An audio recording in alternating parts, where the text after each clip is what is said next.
Salut à tous. Donc aujourd'hui, nous allons apprendre à rédiger un dialogue pour les exercices de writing à l'examen du baccalauréat. Donc nous utiliserons un exemple de sujet tiré du bac LV1 au Sénégal en juillet 2023. OK? Donc this is the topic. Voici le sujet. Doudou is very violent to his classmates and Fatima doesn't appreciate such an attitude. Write a dialogue in which she is trying to convince him to change that behavior. Write about 200 words. Donc le sujet porte sur Doudou, un élève violent envers ses camarades, et Fatima qui essaie de le convaincre de changer son comportement. Donc on a demandé d'écrire environ 200 mots. Prêt à apprendre? Si vous êtes prêt à apprendre, ok, suivez-nous. Hein? Ok, let's go. Maintenant, on va commencer par l'introduction, the introduction. On a demandé d'écrire un dialogue, mais quand même, il faut écrire, il faut introduire le sujet. OK? Donc, dans notre dialogue, nous devons d'abord introduire le lieu. OK? Where, le lieu, le moment, when, le moment, et les personnages, who.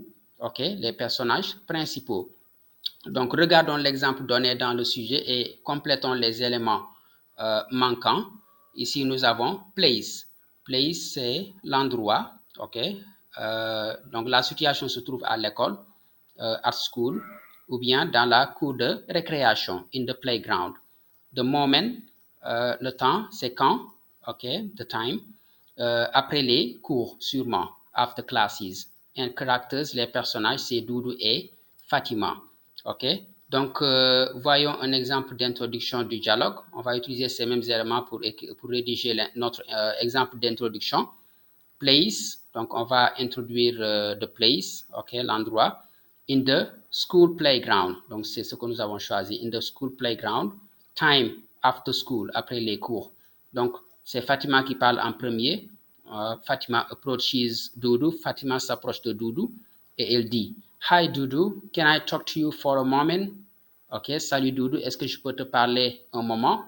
Et Doudou répond, Doudou turns to Fatima, Doudou se tourne vers Fatima et il répond Hi Fatima, sure, what's up? Donc ça c'est une introduction pour démarrer le dialogue. Donc ça va nous permettre d'introduire le dialogue avant de commencer, avant de continuer dans le content, OK? Dans le contenu. Donc, vous pouvez rédiger maintenant votre propre exemple, OK? Vous pouvez rédiger votre exemple sur les commentaires si vous voulez. Et n'oubliez pas de vous abonner et de partager la vidéo et surtout d'aimer, OK? Try and write your example. Essayez d'écrire votre exemple d'introduction. Voilà. Donc, après ça, oui, on va parler de la structure, ok, de structure, ok, la forme. Donc, assurez-vous de structurer correctement votre dialogue en anglais, ok. Le dialogue doit être rédigé en anglais, donc le contenu doit être en anglais. Voilà. Donc, ne pas mettre dans le dialogue des mots français. Parfois, ça arrive que des candidats mélangent le français et l'anglais. Donc, il faut tout faire pour l'écrire intégralement en anglais. Donc, regardez l'exemple ci-dessous et corrigez les erreurs. Donc, dans cet exemple, vous avez des erreurs.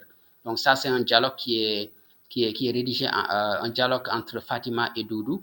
Mais celui qui a écrit le dialogue là, il a mis beaucoup de mots en français. Donc, voyez, Hello Doudou, it's me Fatima. How are you?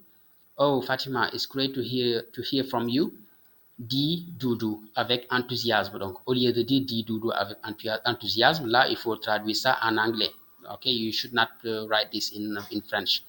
Well, the boss was very friendly and he showed me what to do. Ok, là-bas, on a aussi, à la fin de la phrase de Fatima, ajouta-t-elle. Donc, il faut éviter ce genre de tournure et répondre du doudou. Donc, il faut éviter ça. Au lieu d'écrire en français, il faut écrire en anglais.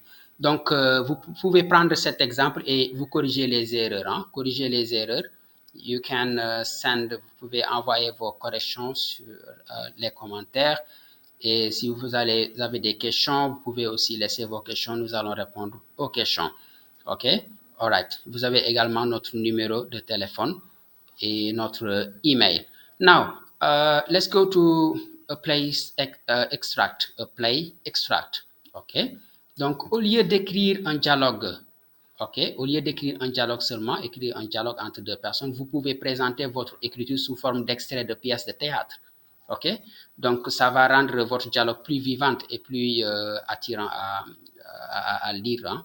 Donc, regardons l'exemple donné dans le sujet et ajoutons des indications scéniques appropriées. Donc, pour un exemple de dialogue qu'on a, on va ajouter des expressions ou bien des indications scéniques. OK? On va faire comme si c'était une pièce de théâtre. Hein?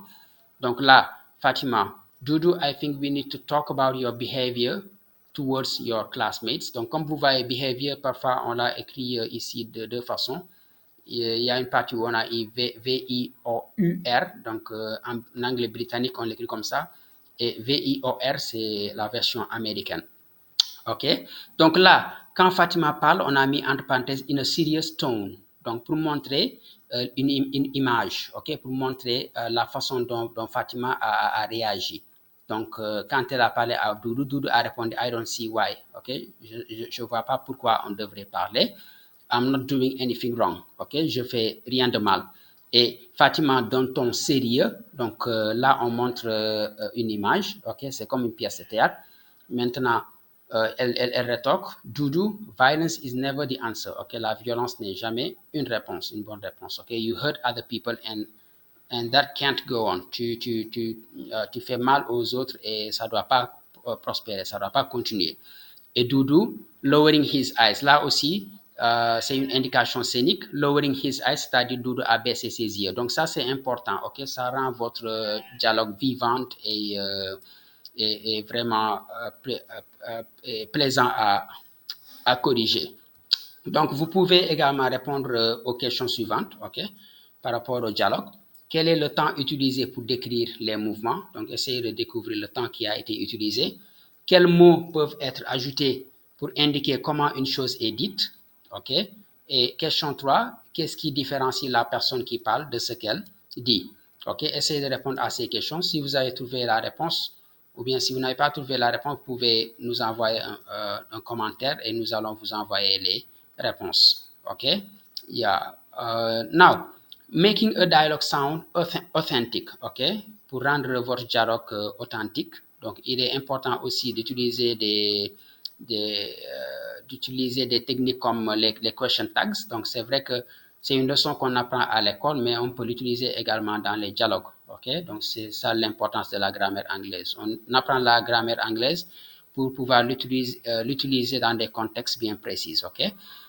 Now, for example, Fatima is trying to convince Doudou to change his behavior. Donc ici, Fatima est en train d'essayer de convaincre Doudou à changer son comportement.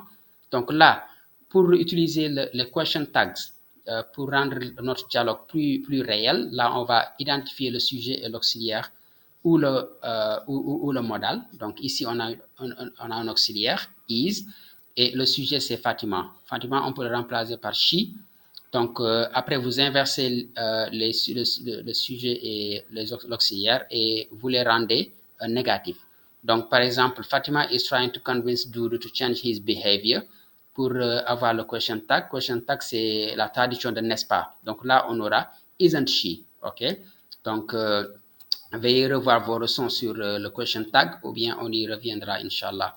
Donc, essayez de mettre le question tag pour les deux phrases suivantes. Doudou doesn't appreciate Fatima's attitude. OK, c'est quoi le question tag? You can write your answer. You're not happy with the situation. OK, là aussi, vous pouvez mettre le question tag.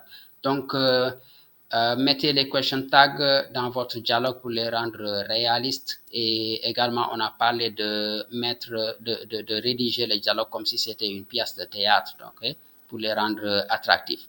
Now, contractions, dans un dialogue informel, vous pouvez utiliser des contractions, OK? Au lieu de dire I am sorry, you can only say I'm sorry, OK? I can't change, I've tried, etc. OK? You won't understand unless you've been in my shoes, OK? To be in the shoes of someone, c'est être à la place de quelqu'un, OK? I haven't meant to hurt anyone, ok? C'était pas mon intention de blesser qui que soit, but sometimes it just happens, ok? Donc là, vous pouvez utiliser des contractions quand c'est un dialogue informel. Là, dans ce cas-ci, c'est un dialogue informel parce que c'est entre deux amis qui parlent. OK? Now, let's continue. Let's talk about the verbs. Verbs.